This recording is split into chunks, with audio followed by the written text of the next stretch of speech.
this working? Is this working? What's up, Betsy?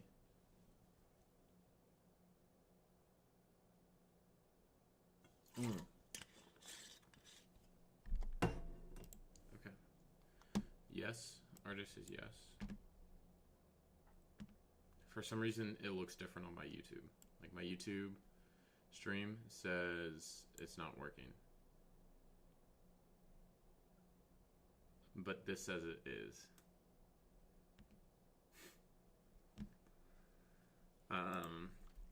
Okay, I think it's working. Okay, so first thing didn't, second one did. Okay. One sec. Ali Zay had a question on IB for London double breaks. So I'm just gonna go through that really quick. So London, if you set just London standard 3 a.m. to 11 a.m., it double breaks quite often. 1 hour by Wick. You trade on bank holidays? No, I didn't trade today. So double break percentage 63%. 63% of the time does double break. I saw a stat and it showed like 80%, and I was like, I have no idea where this is from, but yeah. London will double break 60% of the time, 63. Is this live stream? Yeah, it is live stream. What's the situation with the X? It's good, bro. It's solid. What's going on, RJ?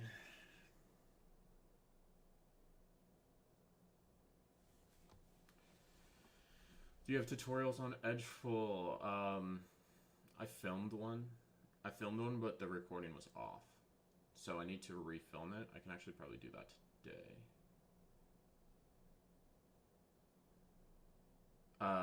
It's 63%. Alize. That's the stat that's up right now.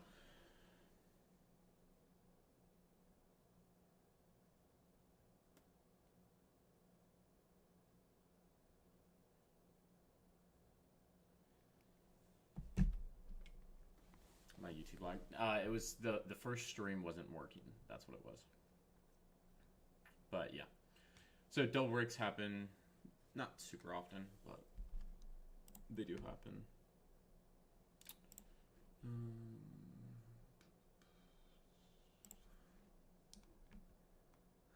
Ever since you sent those CIA dogs, my laptop messed up.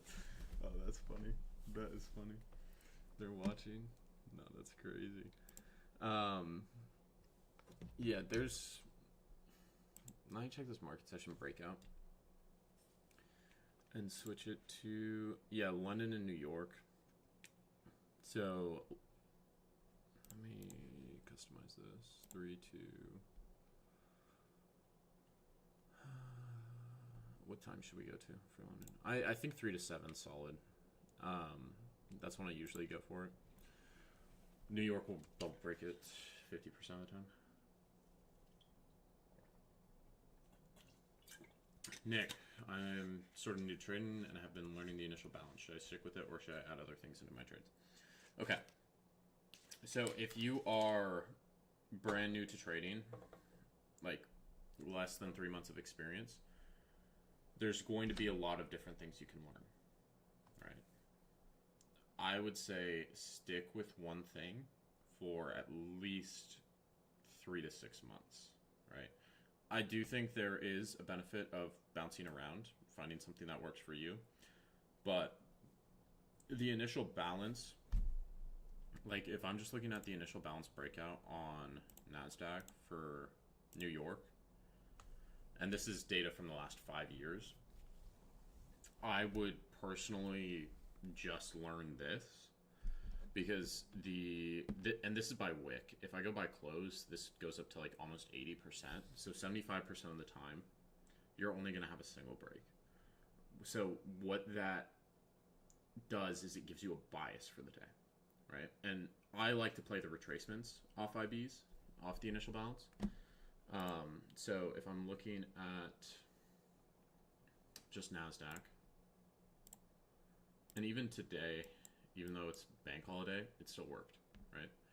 So we broke the IB high, and then we retraced, and then continued up. If I'm looking at Friday, we broke the low, continued lower. We did retrace to this 0.5 in the overnight session, which was actually really clean. I did see this. We hit this 0.5, and then we dumped off it. So this was a really nice trade. I don't know if anyone took this, but I mean, even if you get in right when it starts to fail, if you're in at 540 and you hold it to this low, it's 140 points for like 20 points of risk. So, yeah, Nick, I would learn the IB and just learn retracements. IB and retracements. Pretty solid strat. I'd also look into orb, potentially. If I'm just looking at buy retracement on IB.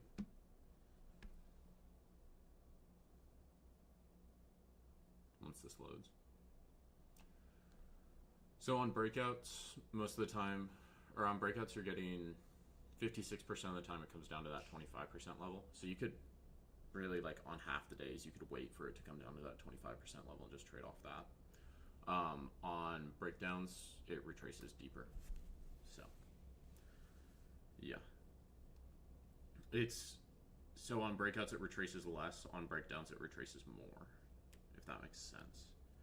But, like, my ideal setup is I'm looking for, like, 0.5 retracement with VWAP, or a low volume node, or like a 0.618 retracement with VWAP.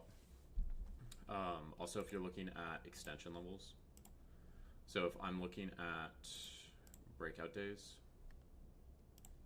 I'm looking at all breakouts, and let me just modify some settings here.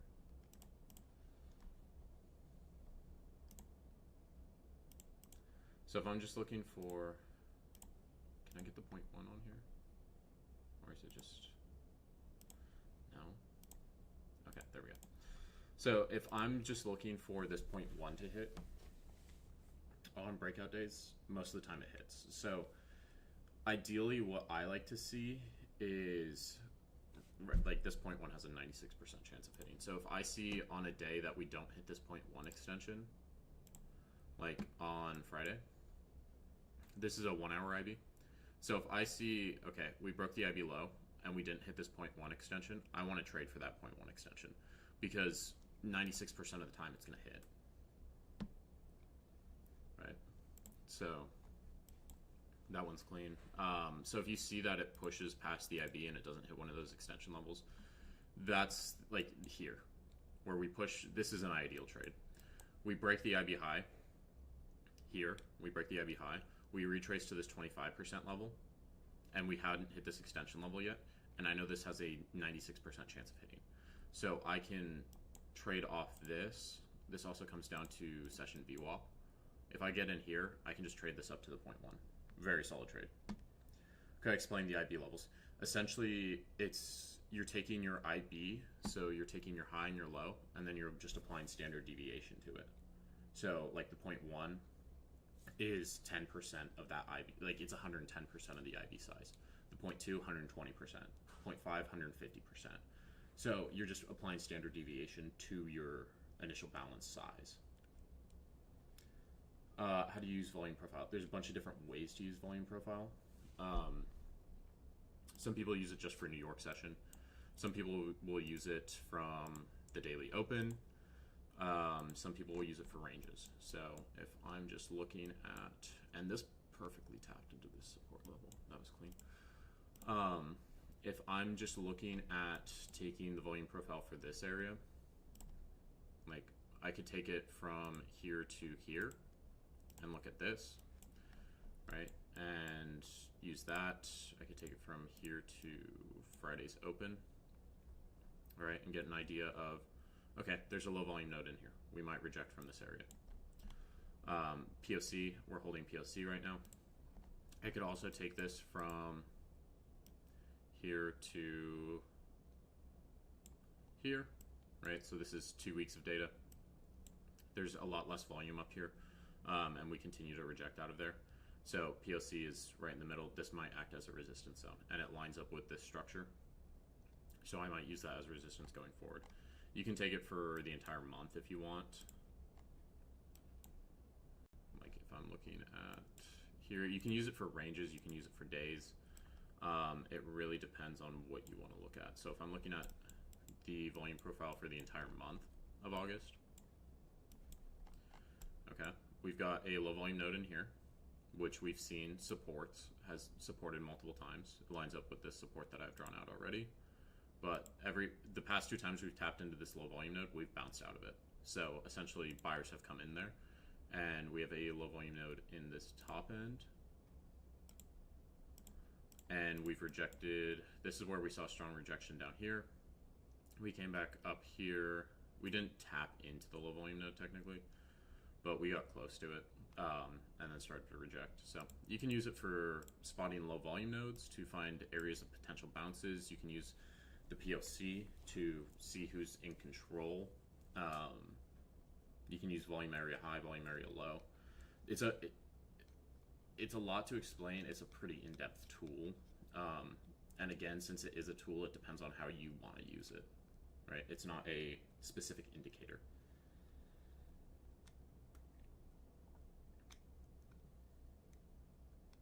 All right. Gold did something similar yesterday, bounced from a low volume node. Yeah, let's take a look at gold. Gold's been clean. I think it breaks out of this. I think it breaks out of this range. It looks clean to break out of this range. Also, if you look back in April of 2024, we did the exact same thing. So if I'm looking at April 2024, this is when this range started. So we had the highs of this range, we had the lows of this range, where we just kept bouncing. And then we started to break out. What time did we start to break out? Towards the end of August. And then we had a clean breakout in September.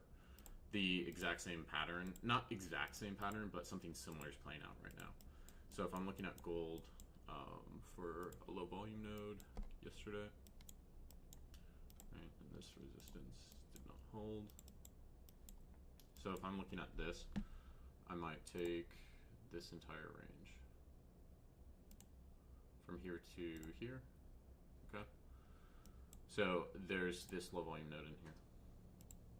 I would say from like here to here, or you could even include this upper end range of it.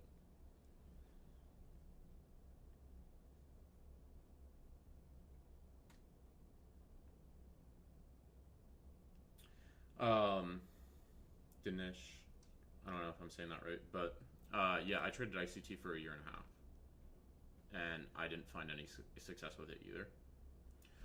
Turn my mic up a little bit. Yeah, let me see. That's headphone volume. Where's Kane? Is that better? I don't know if that's better or worse.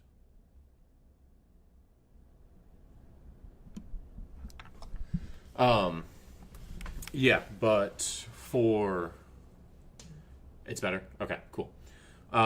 Yeah, so I traded ICT for like 1 year or 1.5 years, and I didn't see any success with it. I was seeing more success with just using fibs when I had first started trading. So I would look into the initial balance. It it helps give you a guiding bias on the day, where if a high or a low breaks, I know for the most part that the high or the low is going to hold, right? The opposing side will hold. So let me just show a couple examples of that. So today, obviously half day, so I don't really want to use that in my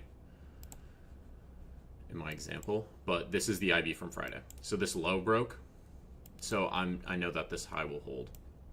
Since we broke this low, this 0.1 should hit. It has a 96% chance to hit. Actually, this is on breakout, so I need to look at breakdown. Negative. And let me change this one. No. Can I just get the -1? There we go. Okay. -1, and then I'll change this one to -0.2.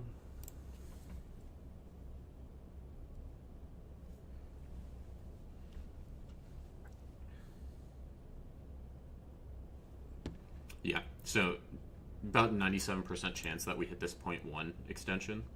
So when I see that this wicks this area, this doesn't come back to an ideal location for me to short it. Like, I would want this to come above VWAP or tap VWAP, or come to this 25% retracement level.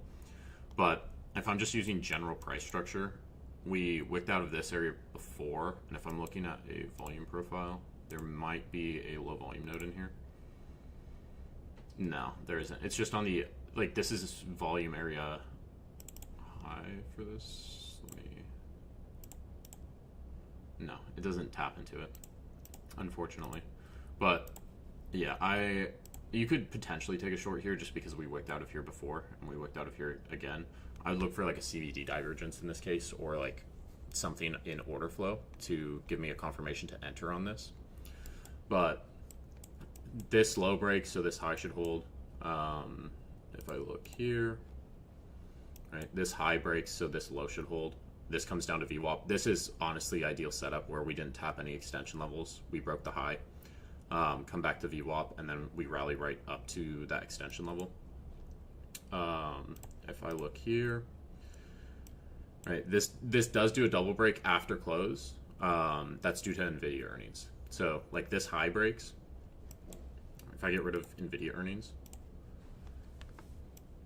this high breaks, right? We come down into this retracement area. It comes right into that 618, bounces perfectly off it, and then rallies to further extension areas. So you might not always get a trade like right at open. Like, usually these setups play out later in the day, but the RR and the win rate is pretty solid, because you can trade both sides of it. If you get good at the IB, you can trade retracements. You can trade the initial, like you can trade the short for the retracement, like in this case, and then you can also trade the push up to extension levels. So like if I'm looking at my Discord,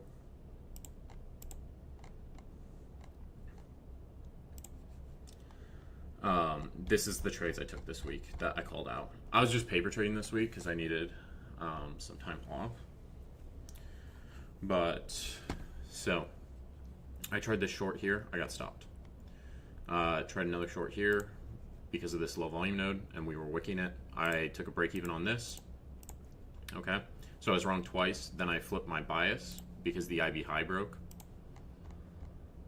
Entry coming in here, right? I take this long right towards the bottom, and then this ends up running for, it's over 50 points here, 60 points here. This was a 100-point trade.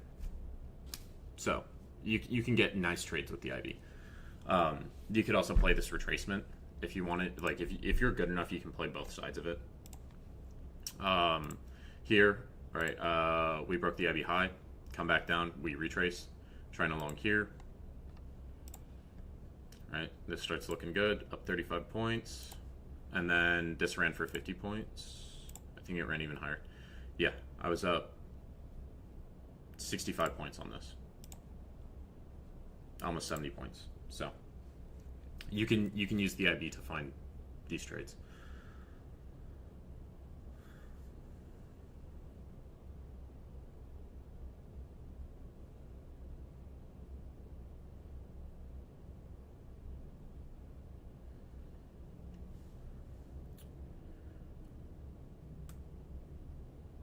Hey, thank you, bro. Thank you. Yeah, I'm kind of transitioning. This fucking camera, bro. I'm transitioning away from live trading a bit, where I'm just doing commentary, because I looked back at how I was trading back in like March. I need to fix this camera. One sec. I was trading back in March, and I was primarily just doing call outs.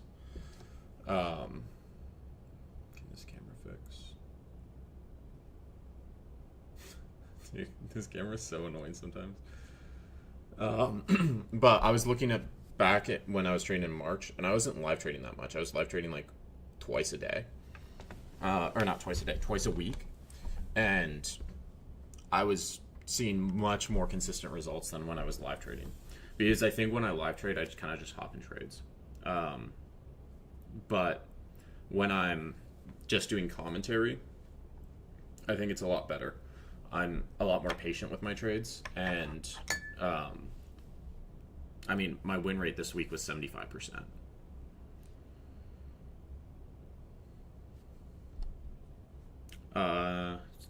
Yeah, you become a better self-sufficient. Yeah, and that's really what I want. Like, that's my goal with this. Is my entire goal with the Discord is build self-sufficient traders. Like, if I got hit by a bus or abducted by aliens, right? Could you be able to trade my system without me? Probably. So, like, even this, I didn't take this, but these were the fibs I was looking at on gold last week on the 26th. I posted 2 of them. The one from PM is untested. I think the one anchored off London would be more reliable. So this one, we came down to the 618 area and we bounced 4 times off it. And then we rallied off of it. Daily vol, you can use either, Dinesh. You can use either. Yeah, I mean, honestly, people who are there to copy trade, it's probably easier for them with the commentary, honestly, because the live trading, like, dude, I think my win rate when I was live trading was like 40%, but on commentary, it bumped what, 35%? It's crazy, bro.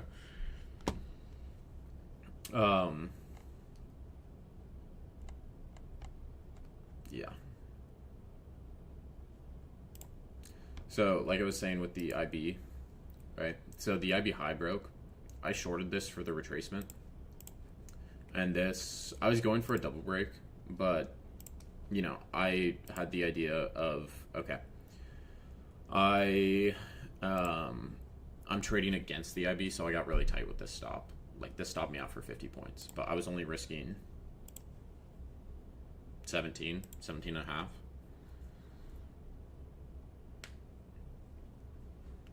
IB breakouts for gold in London session? Yeah.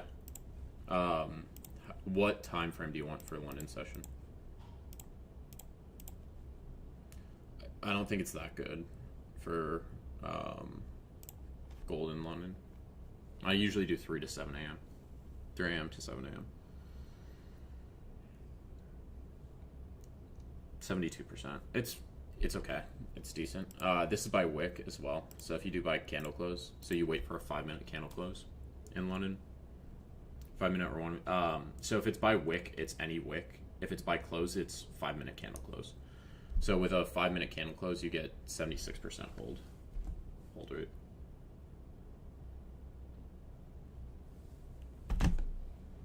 Which is pretty solid. What I would check on this is I would check the retracement, the rejection, and the levels.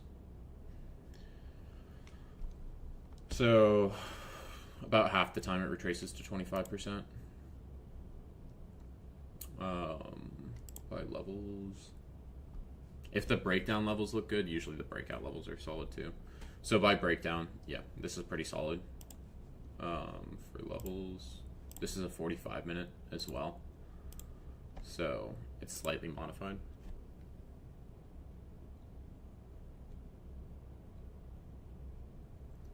On the breakout, it's also pretty solid. Let me just check the standard. See if the 45 is good.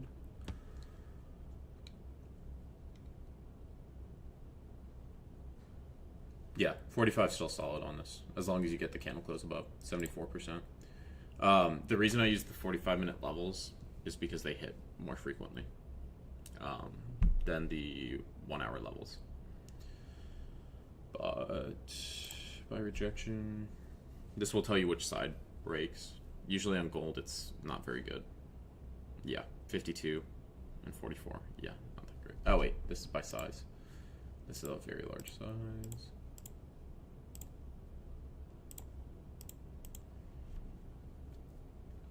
I prefer NQ. I've been trading NQ for like 2.5, 3 years, so I'm pretty familiar with it. Gold, I've traded gold for like 2 years, but like it's on and off for me.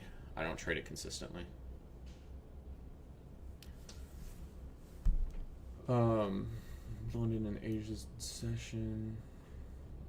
I would prefer gold in Asia because gold's pretty consistent in Asia. Yeah, Alize, Ali B in YouTube chat. She has like a 75% win rate on gold. What's my favorite Lucy flavor? The espresso, bro. How's my trading been going? It was really good last week.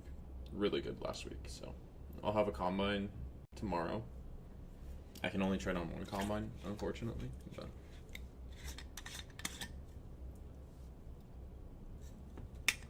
yeah. Doesn't mean I can't run it up.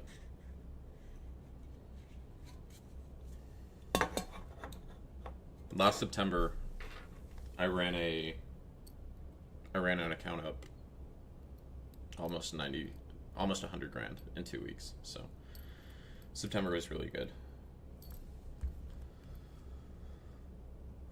Like, I have a screenshot of it. Not at its peak, but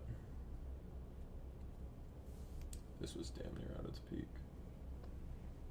If that focuses.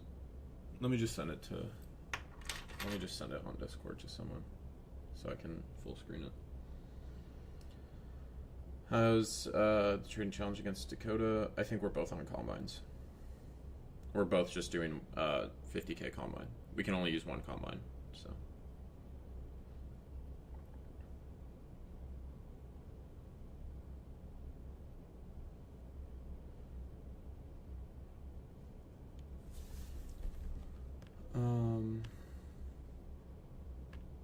I think Dakota went on tilt last week. I've no clue.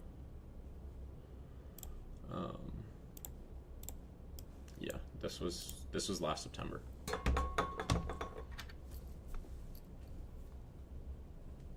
This was on 101 funding. I was number 1 on the leaderboard. The win rate's not great, but I was cooking. This was 9 active trading days. I had this account for 9 days, and I was up 80 pounds, which is crazy.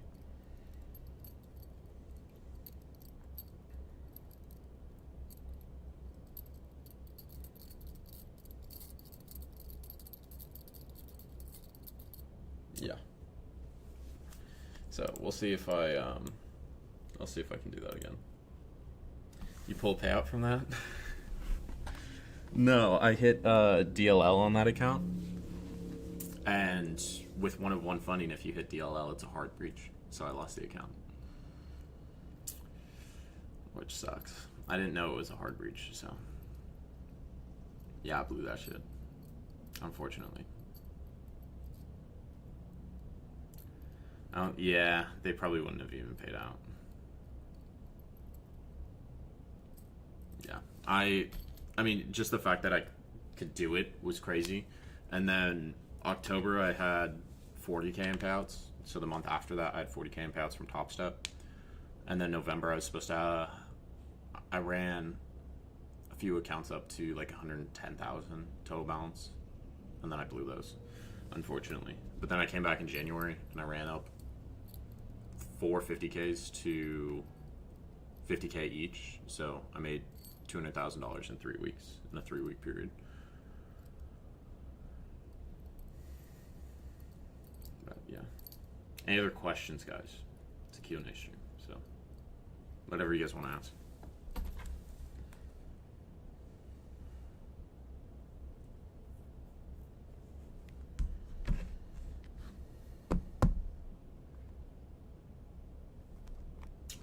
How long did it take me to start getting such big? It was 1 year and 3 months into trading props.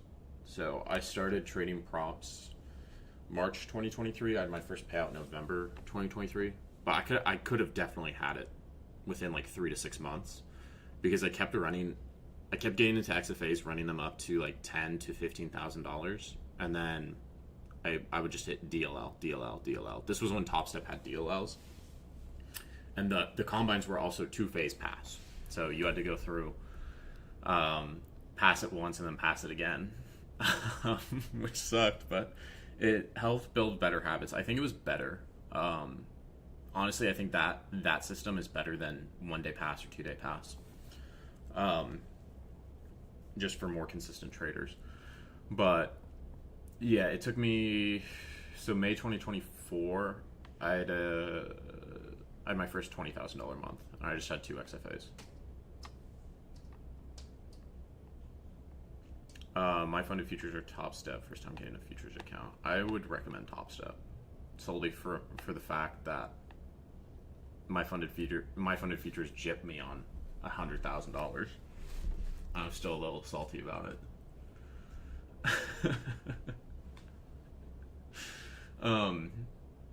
They both have their pros and cons. So, I think Top Step is better overall. You can have 5 accounts with XFAs. The pro accounts at My Funded Futures, you don't have a payout cap on it, but that's not necessarily a good thing, because I've seen, and I've done it myself, I've seen multiple traders, they'll get an expert account, they'll run it up 10 to 20K, and then they'll blow the account when all they had to do was sit and wait for the payout, essentially. I've done that myself multiple times, where I would run a My Funded Futures account up 15 to 25K, and all I would have to do is wait, and I wouldn't be patient, and I'd continue to trade on it, and then I'd blow it. How do you trade news? There's news like almost every day. Okay. That depends on the news event.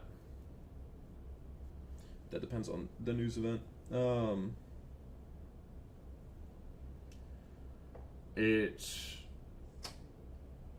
like I think trading news is honestly one of the best ways to make money. Those are typically the days with the largest moves. You can still use the IB. If it's like a CPI, if it's a pre-market news event like CPI, PPI, just wait for open. No need to force anything there. If it's a 10 a.m. news event or a 9:45 a.m. news event, just wait for that news to come out as well. You can enter before the news. But yeah, I would say just wait for the news event. When was proofing the product? That was in January this year. That was end of January this year.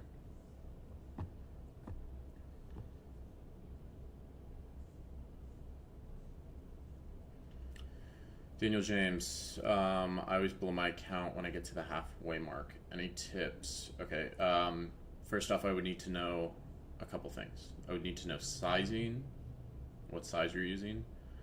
I would need to know like trading strategy.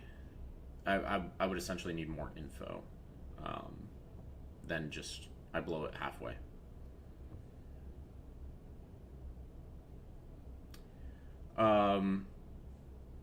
Dinesh, it depends on the day.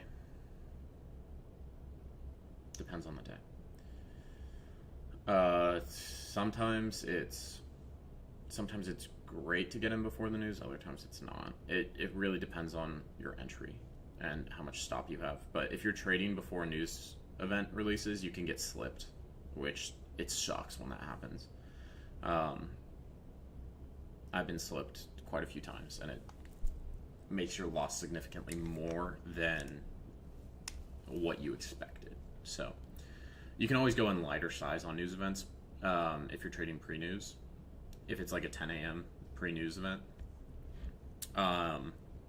you can just size down because the move is so big that you don't need as many contracts.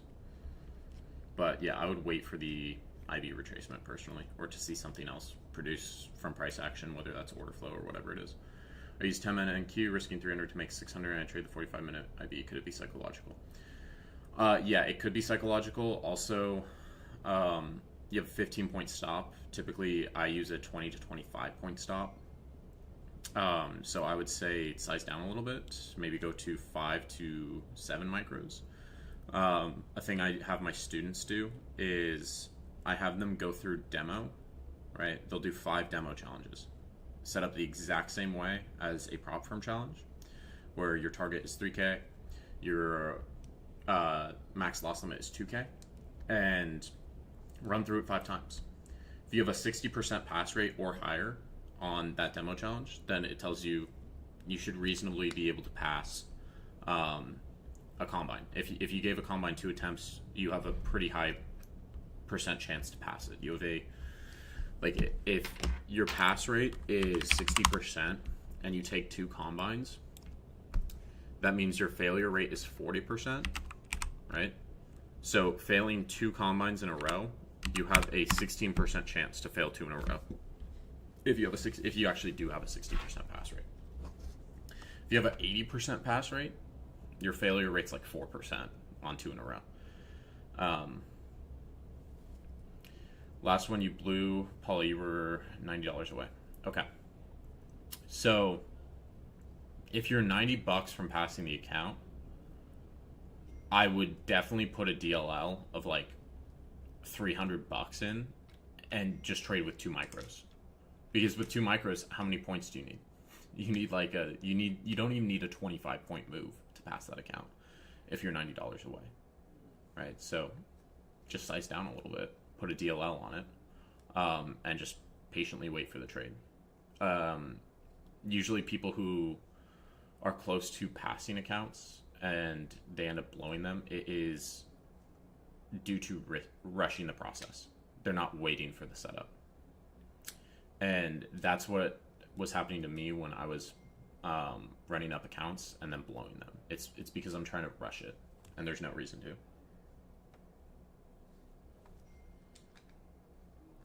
Daniel, shoot me a DM on on Discord. Is it bad that I got to pay out with a 40% win rate? No, because 40% win rate, like, as long as your risk to reward lines up with your win rate, then it doesn't really matter what your win rate is. I've had, on that My Funded Futures account that I ran up, my win rate was 45%, but my RR was like 3.5. So you can have a low win rate and a high RR, and it makes up for it. What did you do for work before you started to trade? I was a data analyst and a product manager at AT&T. Not me. Yeah, 100%. It's okay to take 1 trade. But yeah.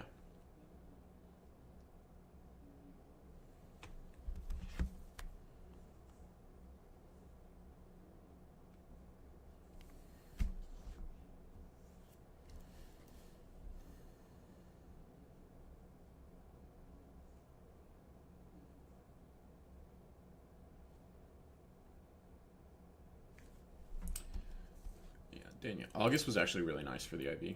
I think we had,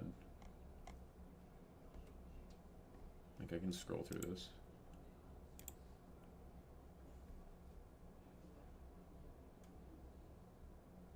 I've been doing that since last month, and I mean, that's good. It's good. I mean, you can always take that second setup on a practice account, right, just to see if it would have been valid or not. But if I'm looking at even the 45-minute IB with a 5-minute candle close, pretty much all of August, like, there was 1 double break all of August.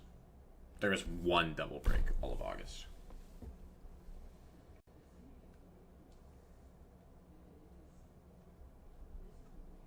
Which is actually crazy. It's all just been single breaks.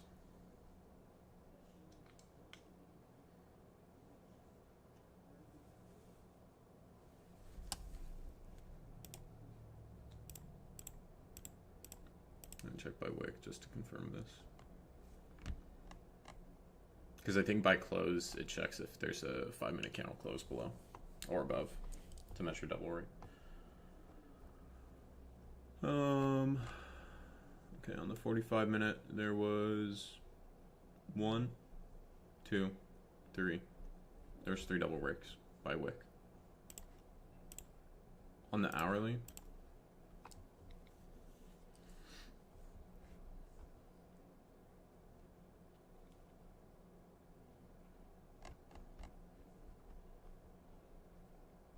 in August there was one double, yeah. If you're using the hourly IV, there was 1 double break. So, pretty solid stats. It's just finding the right retracement trade. What VWAPs? Okay, that's a good question. Do you enter the doji or wait for an engulfing candle? It depends on the situation. That was January, Lori.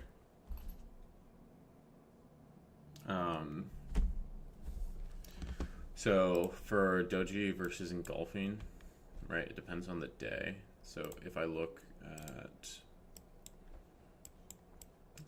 like, if I was looking to take this trade last night, I would enter when I see this pushes up with large volume.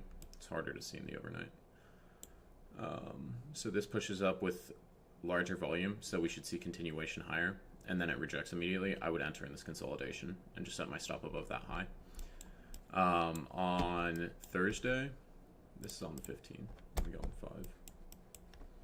Here, so I entered on this retest.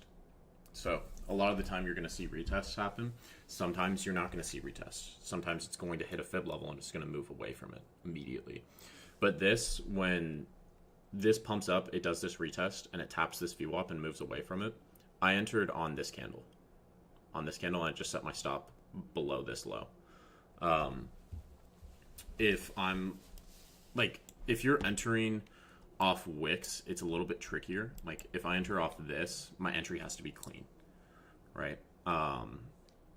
And I just have to hold it. Or if I enter off this, my entry also has to be clean. And if I'm entering off this, my stop isn't at the wick. My stop is below the wick. My stop is probably like 5 points below the wick. Because I see a lot of the time, I've seen it a lot of the time where we'll wick out and then we'll wick it again. And it will go like a couple points below the wick and then move away from it. So I always put my stop slightly below this wick.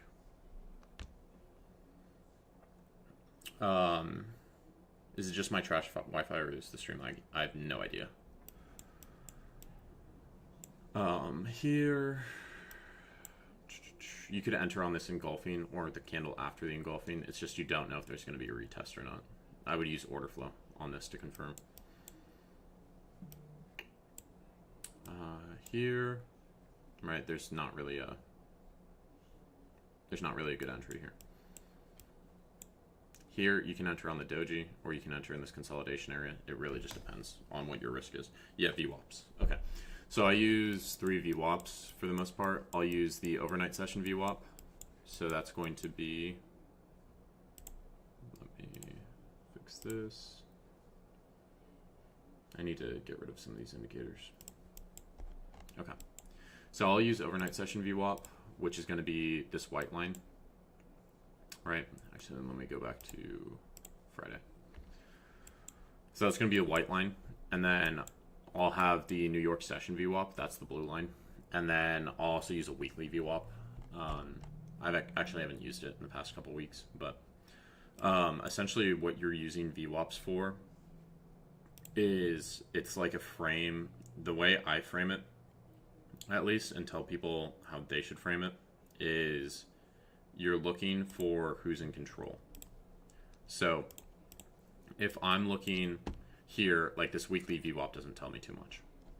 But if I'm looking at this New York session VWAP and this overnight session VWAP, how long have we been below this overnight session VWAP? Since back here at 9:05. So we've been below this all night and all of London.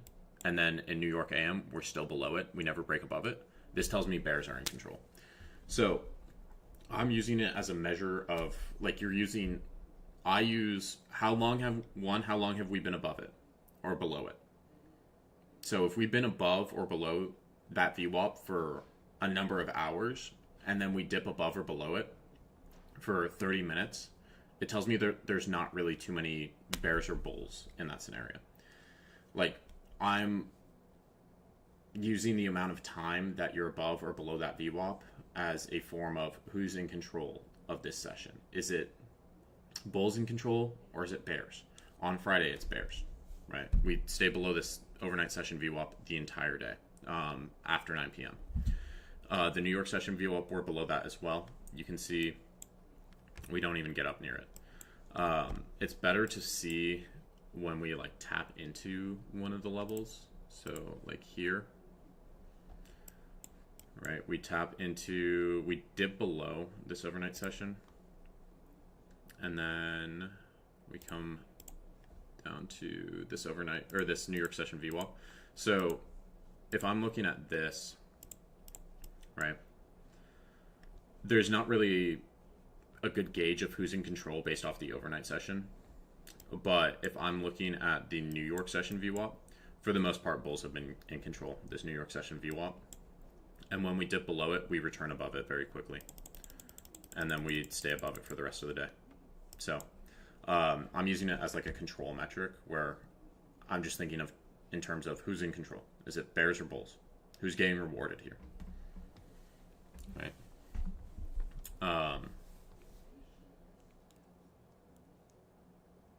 You can just use Fib and VWAP, Daniel. You don't need to use volume profiles. It's just an extra add-in.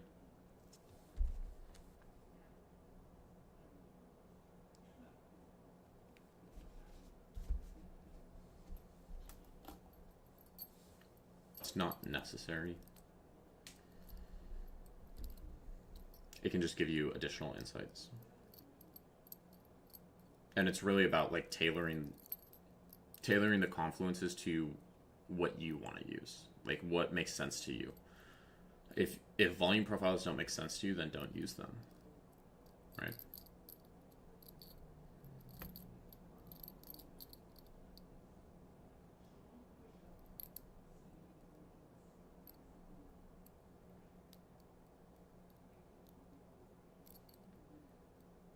Any other questions, guys?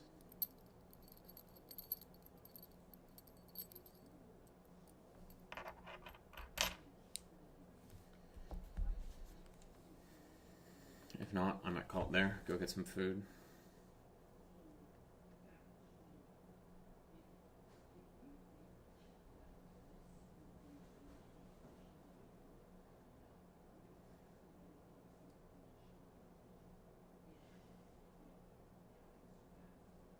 All right.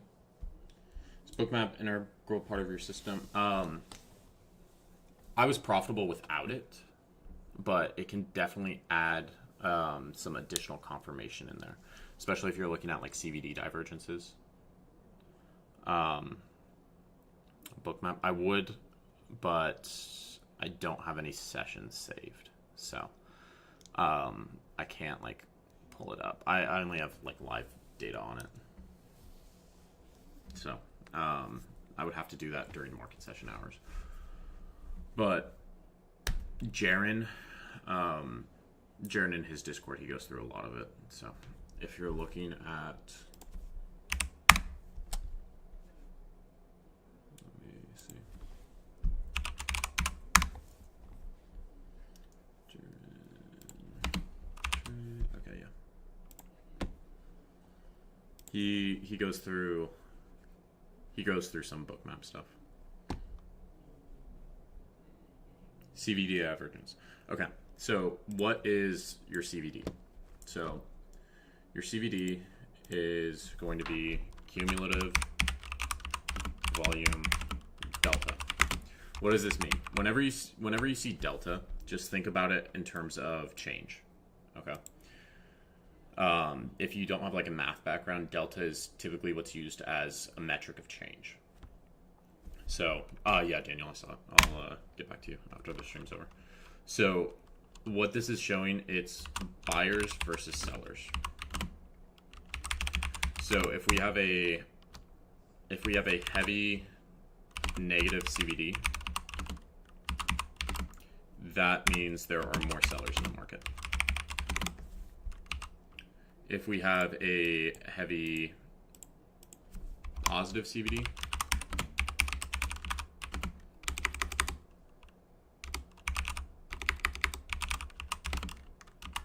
This just means more buyers. Okay. So if I'm looking for a CVD divergence, what that means is I'm looking to correlate the CVD and price action. So if I'm seeing that there's more sellers in the market and we're not moving lower, it tells me that there's strong passive buyers in there. There's aggressive sellers, but all the passive buyers are just absorbing the sell orders. So we should probably head higher. If I'm seeing large buying, right, our CVD is increasing significantly and the market's not moving up, it can give me a clue as to, oh, we're going to sell off. We should sell off soon. So I might enter a position based off that, or I might wait till I see large sellers step in, like aggressive at the market sellers step in. You can use it before those sellers step in, but you might get burned more often. I would wait till you see large aggressive sellers step in on Bookmap or Footprint. You can do that. So it's you're looking for a lack of correlation between your number of buyers or number of sellers and your price action, if that makes sense. It's easier to show it, but I unfortunately don't have Bookmap. Previous Bookmap data to show that. Okay. All right. I'm gonna get some food, but I hope you guys learned something. I'll do a couple more of these here and there. All right. So basically, more negative delta. Okay. So there's larger negative delta and large green bubbles. So prices. No. So when you're seeing large green bubbles, all that. What a large bubble is showing you, what each of those bubbles on Bookmap is showing you, is the difference between active buyers and sellers. It's the difference between active buyers and sellers. So if you see a large green bubble for 1,000 buy orders on NASDAQ, it's not actually 1,000 buyers. It can be more than that. It's the difference between buyers and sellers at that level. So if you're seeing larger negative delta and you're in consolidation and the market's not moving lower, you're probably going to see aggressive buyers step up. So if I'm in a position, if I'm in a long position and I'm holding it and we get to an area where we're consolidating, like if I'm looking at this, like if I'm looking at this area, let's say I long this and I'm looking at this area and I see our CVD is going lower, right? Our CVD is going much lower, but the market's not heading lower. That tells me that there's some passive buyers just absorbing all the active sellers in that area, and we should pop. You can kind of see it in this TradingView CVD chart, but the TradingView CVD is technically, like it's not technically accurate. So you can see there's more selling effort in this area, but we're not really moving that much lower. So this tells me buyers will probably step in.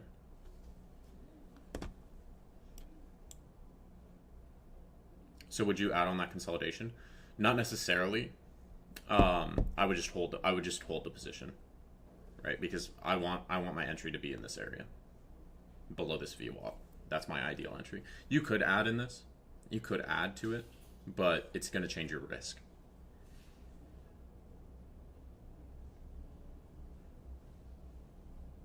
I'd prefer just to hold the position because CVD divergences aren't always correct. When would I consider adding? If I could get ads at the bottom of this consolidation, that would be fine. Or once I see it start to break out further, then I would add into it because CVD divergences, again, they're not always correct.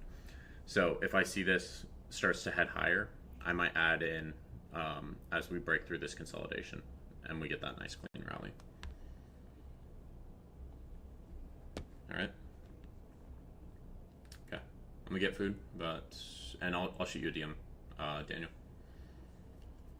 All right. I'll see you guys. Do you take the entire position in one go or slowly scale in?